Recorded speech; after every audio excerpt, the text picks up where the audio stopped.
Alright, last video we went over just some of the basics about what the state is and what are the dimensions of it and the difference between a state and a nation and what have you. This video we're going to talk about different types of governments. So as we went over last video, government is one part of what a state is.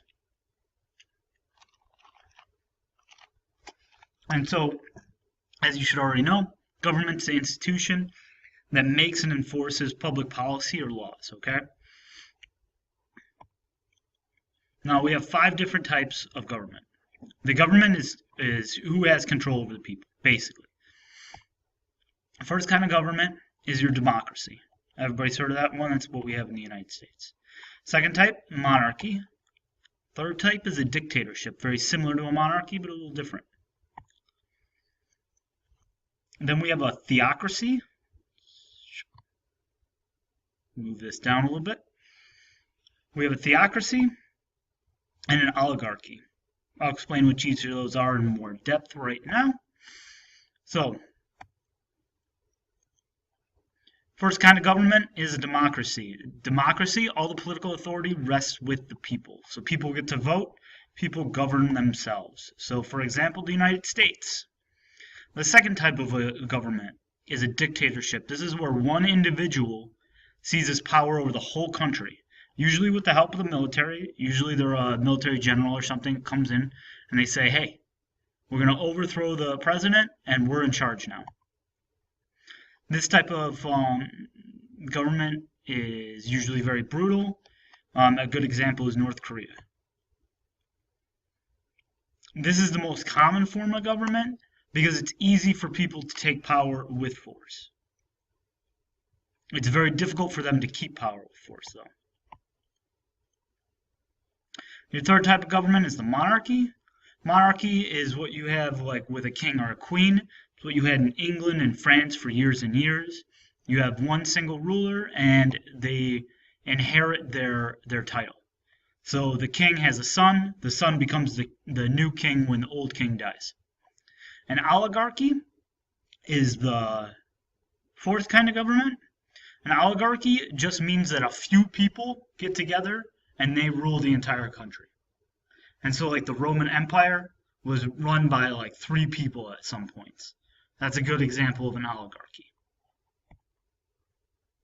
A theocracy is the last type of government. A theocracy is just a government that's run by religious leaders. And so in the last video we talked about Vatican City.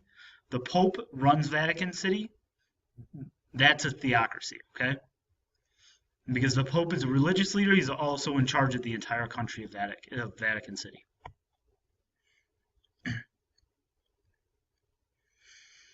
Some things you should just be aware of. Divine right is a theory that some people use to rule. They use it to justify the rule. So if you go to a king and you're like, hey, why are you king? King says, hey, I was chosen by God. My bloodline was chosen by God. That's why you need to follow me. If you don't follow me, then you're going against God and you need to die. So that's kind of their justification for royal birth. It's called the divine right.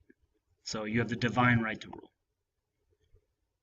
We're not going to watch this video. If you would like to, you can check it out.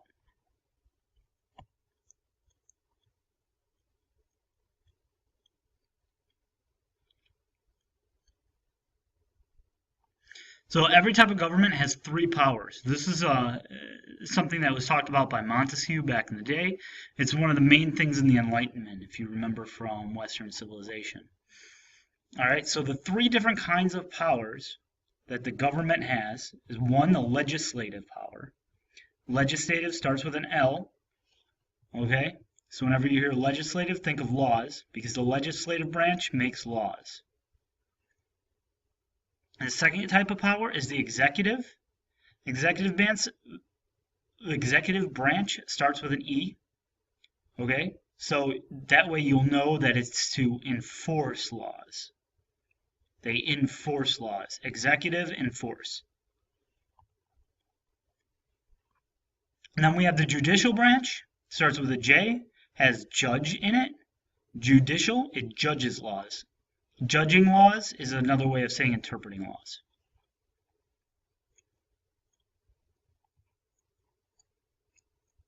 Let's look a little bit more at American democracy. Who can participate in democracy in our country? Everybody. That wasn't always the case, but it is the case now. There was a time when women couldn't vote and Native Americans couldn't vote for a long time. Native Americans couldn't vote longer than African Americans could. Um, Latinos couldn't vote for a long time, and several other groups of people couldn't vote. But now everybody is allowed to vote. Everybody can participate, and everybody is encouraged to participate. Um, Power in the government is held by people, so people control the government. Now there are two types of democracies. You need to know this. They're similar, but very different at the same time. So if you have a direct democracy, this is where every person in the country votes on every government decision. Every government decision is voted by every. It means like, hey, we're gonna have gun laws. Get everybody in the country together and to vote on it. It's really unrealistic because then everybody has to be aware of all the laws, and it's very inconvenient because all of a sudden I have to get called to vote on a bunch of laws constantly. I'm busy working, I'm busy working, hanging out at home, doing my thing, having my life. What we have is a representative democracy. This is sometimes called a republic. And here citizens are elected, so we elect people to represent us in government. So like we elect senators, the senators represent us. We elect members of the House of Representatives, those members of the House represent us. We elect the president represents us.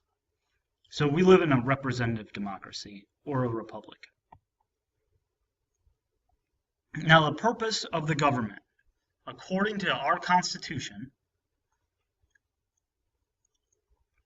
is to form a more perfect union, to establish justice, ensure domestic tranquility. It means keep everything calm, so people aren't fighting all the time in the streets. Provide for the common defense, means have a military. Promote general welfare, which means make sure everybody is doing well. And then secure the blessings of liberty. Make sure everybody's free and allowed to do whatever they want. So, in the preamble, to form a more perfect union, as long as we're a country, as long as we're a union, we're stronger together. We establish justice so that everybody's treated fairly and reasonably. Ensure domestic tranquility. This is like ensuring order in society, so people aren't just running around like purging. Provide for the common defense. This is, like I said, the military, or providing security for the entire country. Promoting the general welfare. This is to provide laws and encourage people to do good things. Give to charity, things like that. Like building infrastructure, building roads, making sure we have strong internet, things like that. Airplane defense, transportation across the country, telecommunications, things like that. Those infrastructure things fall under general welfare. And to secure the blessings of liberty is protect everybody's freedoms. And we have 5 basic principles of democracy. You have first and foremost the worth of the individual. We're a very individualistic nation. That's how we were created, and it's what will stay. Democracy insists on the worth and dignity of all. So sometimes the welfare of one person has to take a secondary position to the interests of many.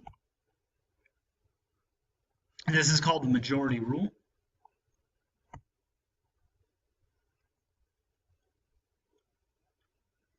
The majority rule, what that means is that the majority of the time, most people will be right.